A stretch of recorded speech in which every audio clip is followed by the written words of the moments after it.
Good morning student. Social science का जो first जो चैप्टर है हाउ मीनिंग एंड बिहेवियर, इसके वर्णन है क्राइटेरिया कसौटी, कंपोज रचना या फिर लिखना, कंसीडर विचार करना, सेपरेट अलग या फिर पृथक, सीमिंगली प्रकट रूप से, ससेशन उत्तराधिकारी, अचीवमेंट उपलब्धि, क्रोनोलॉजी कालक्रम। तो let's start the now the chapter how when and where. Chapter है हाउ व्हेन एंड वेयर। ये हमने रीड किया था, इसका कुछ भाग आज स्टार्ट करेंगे। विच डेट से यहाँ तक कर लिया था हमने। इससे आगे है by what criteria do we choose a set of dates as important. कुछ तारीखों को महत्वपूर्ण मानने का पैमाना क्या होता है। The dates we select, the dates around which we compose our story of the past are not important in their oven.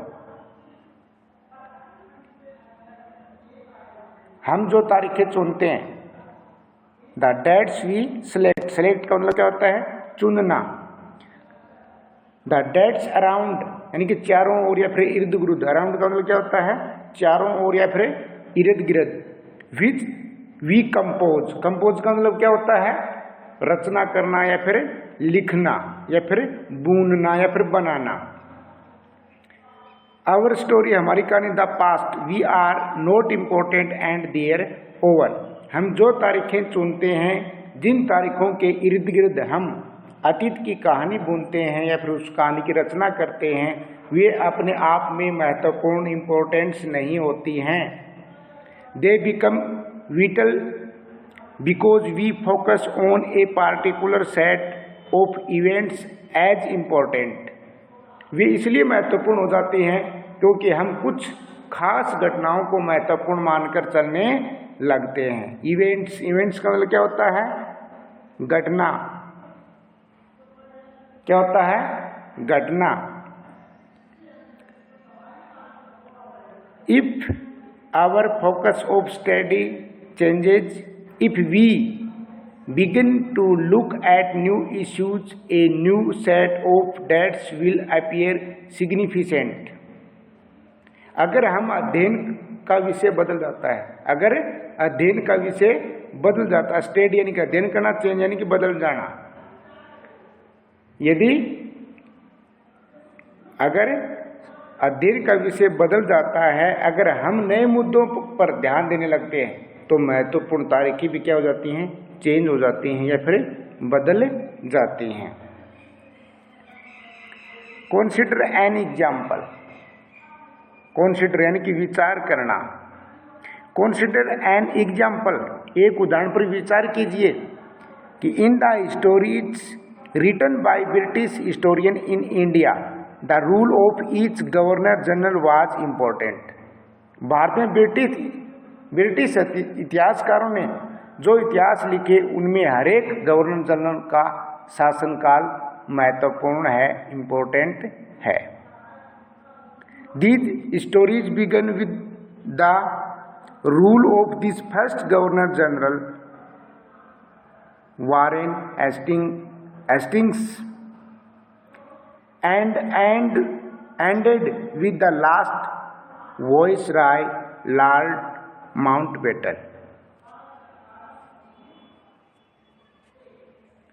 ये इतिहास प्रथम गवर्नर जनरल जो था वोरेन हेस्टिंग्स के शासन से स्टार्ट होता है, शुरू होते थे, और जो एंड का वाइसराय था, जो आखिरी वाइसराय था, उन लॉर्ड माउंटबेटन के साथ उसको क्या होता है खत्म होते थे। इन सेपरेट अलग अलग चैप्टर अध्याय, we read about to deeds of other. अलग अलग अध्यायों में हम दूसरे जो गवर्नर जनरल हैं उनका क्या करते हैं, Hastings Hastings, Wellesley, Bentinck, Dalhousie, Canning, Lawrence, Lytton, Ripon, Curzon, Hardinge और Irwin.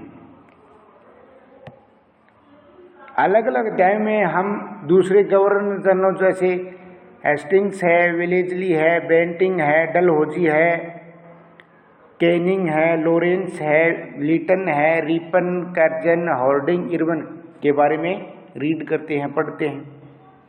It was a seemingly never ending succession of governor generals and viceroy. इस इतिहास में गवर्नर जनरलों और वाइसरॉयों का कभी न खत्म होने वाला सिलसिला भी छाया रहता था, यानी कि लगातार प्रकट होता रहा है इनका सिलसिला, इनका कभी खत्म ही नहीं हुआ। इतिहास की किताबों में सारी तारीखें भी हैं, वो भी क्या हैं, सभी गवर्नर जनरल की हैं अलग अलग। All the dates in these history books are linked to these personalities. इतिहास की इन किताबों की सारी तारीखों का महत्व इन अधिकारों, इन टू देयर एक्टिविटीज, उनकी गतिविधियों, पॉलिसीज, नीतियों, अचीवमेंट, उपलब्धियों के आधार पर ही तय होता था। यानी कि इतिहास की इन किताबों में जो सारी तारीखों का जो महत्व है, इन अधिकारियों, कौन से अधिकारी जो ऊपर आपने अभी पढ़े थे, वाइसराय जो थे, गवर्नर जनरल थे, इनके अधिकारों, उनकी गतिविधि, उनकी नीतियां, उनकी उपलब्धियों के आधार पर ही तय होता था। It was as if these was nothing outside their lives that was important for us to the know the chronology of their lives, market of different chapters of the history of British India. ये ऐसे था मानो उन लोगों का जीवन के बाहर कोई किसी चीज नहीं थी, यानी कि ये ऐसे था मानो इन लोगों के जीवन के बाहर कोई ऐसी चीज नहीं थी जिसे जानना इम्पोर्टेंट हो, यानी कि महत्वपूर्ण हो। इन लोगों के जीवन का क्रम ब्रिटिश भारत के इतिहास में अलग अलग अध्यायों का विषय बन जाता था। Can we not write about the history of this period in a different way? क्या हम इसी दौर के इतिहास को अलग ढंग से नहीं लिख सकते, राइट कर सकते? How do we focus on the activities of different groups and classes in Indian society within the format of this history of governor generals?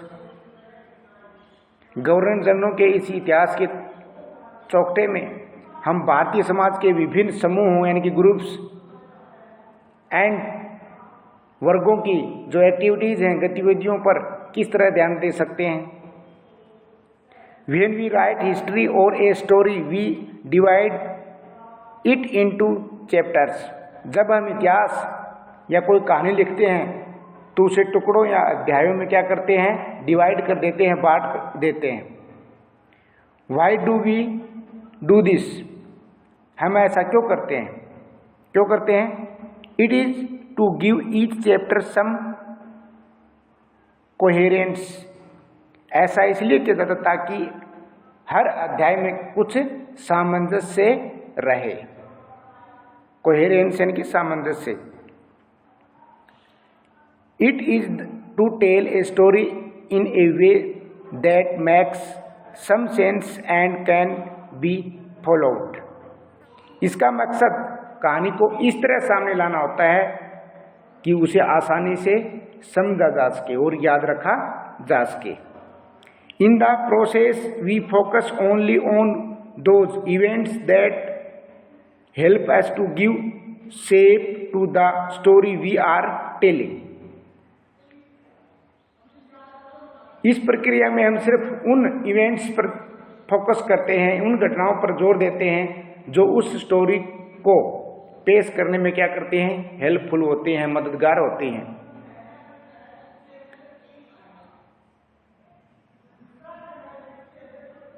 In the stories that revolve around the life of British Governor General, the activities of Indians simply do not fit. They have no space. जो इतिहास governor general के जीवन के इर्द गिर्द घुमा है या फिर उनके आगे पीछे चलता है, उसमें भारतीयों की गतिविधियां कोई मायने नहीं रखती है, कोई उनका अर्थ नहीं है। इसलिए उनके लिए वहां कोई जगह नहीं होती थी। दे हैव नो स्पेस, यानी कि वहां उनके लिए कोई जगह नहीं होती थी। What then do we do?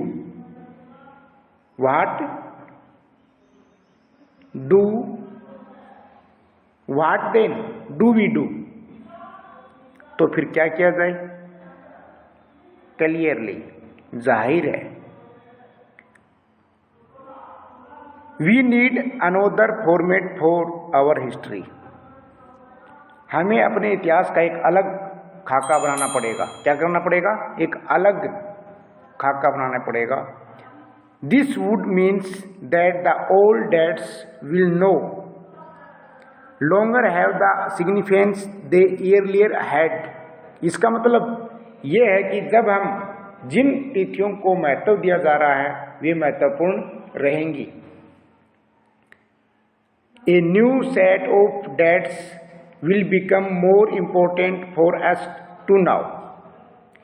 हमारे लिए नई तिथियां महत्वपूर्ण हो जाएंगी, यानी कि इसका मतलब ये हो जाएगा कि जब तक हम जिन तिथियों का महत्व दिया जा रहा है वे महत्वपूर्ण रहेंगी, और हमारे लिए जो नई तिथि हैं, डेट्स हैं, वो क्या हो जाएंगी?